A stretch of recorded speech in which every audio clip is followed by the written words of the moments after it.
வணக்கம்.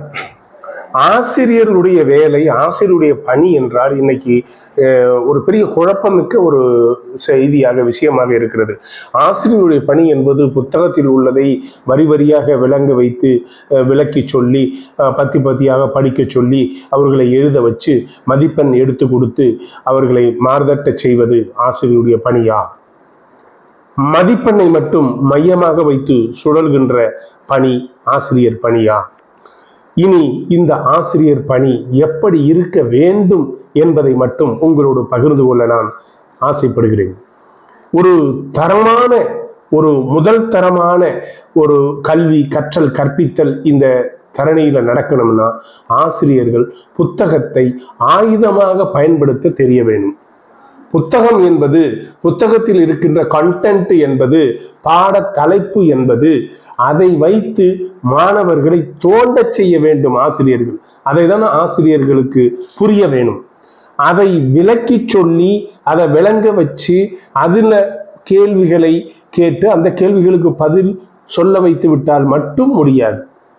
அப்ப என்ன பண்ணணும் அப்படின்னு சொன்னா, இந்த தலைப்புகளை, கண்டென்ட்டை வைத்து அவர்களை கேட்கின்ற வினாக்கள்லேயே பல்வேறு வகையான வினாக்களை நாம் பயன்படுத்த வேண்டும்.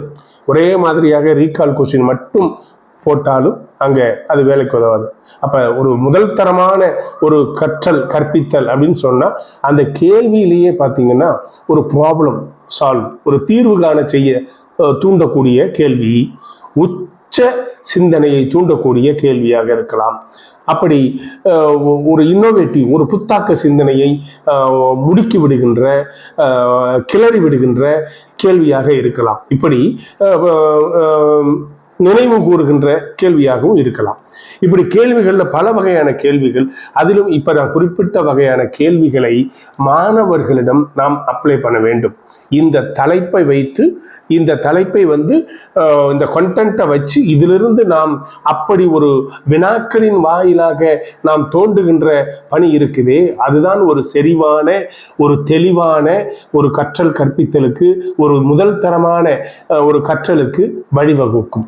ஏன்னா என்னுடைய கருத்து என்னன்னு கேட்டீங்கன்னா, இன்னைக்கு நம்முடைய வகுப்பறை என்பது ஆசிரியர்களுடைய பராக்கிரமத்தையும் திறமையும் ஷோ பண்ற இடமாக இருக்கக்கூடாது. மாணவர்களுடைய திறனை, மாணவர்களுடைய ஆற்றலை பகிரக்கூடிய, விளக்கக்கூடிய, வினவக்கூடிய இடமாக இருக்க வேண்டும். அப்படி இருந்தால் அது முதல் தரமான வகுப்பறையாக விளங்கும். அதான் சத்தியம்.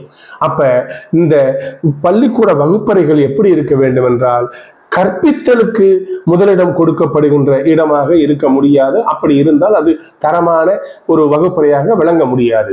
அங்கே கற்றல் நிகழ்வுகளுக்கு தான் அதிகம் வாய்ப்பளிக்க வேண்டும். கற்றல் நிகழ்வுகள் தான் அதிகமாக நடக்க வேண்டும் கற்பித்தலை விட. கற்பித்தல் இருக்கணும், ஆனால் கற்பித்தல் என்பது கற்றல் நிகழ்வுகளை விட அதிகமாக இப்பொழுது நடைபெற்றுக் கொண்டிருப்பதுதான் பிரச்சனை. இப்பொழுது பார்த்தீங்கன்னா கிட்டத்தட்ட 70 விழுக்காடு 80 விழுக்காடு ஆசிரியர்கள் தான் விளக்குகிறார்கள், விளங்க செய்கிறார்கள், விரிவுரை ஆற்றுகிறார்கள், கதை சொல்கிறார்கள். இப்படி பல்வேறு வகையான ஆசிரியர்களுடைய திறமைதான், ஆசிரியர்களுடைய உழைப்பு தான் அங்கே வெளிப்படுகின்றது.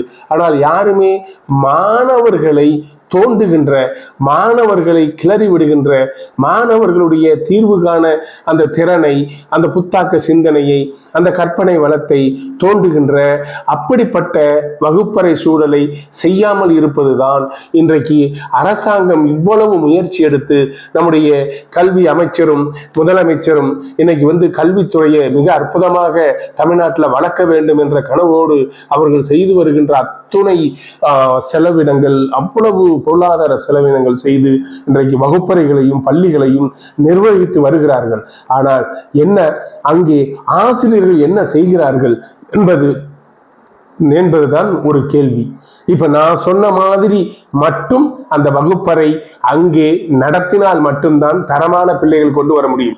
நல்ல வகுப்பறைகளை கற்றுக் கொடுத்து, நல்ல வண்ணங்களை பூசிவிட்டு, நல்ல படங்களை வரைந்து, நல்ல ஆசிரியர்களுக்கு எல்லாருக்கும் நல்ல வசதிகளை மட்டும் செய்து விட்டால் மட்டும் தரமான அங்கே பயிற்றுவித்தல் நடந்து விடுமா?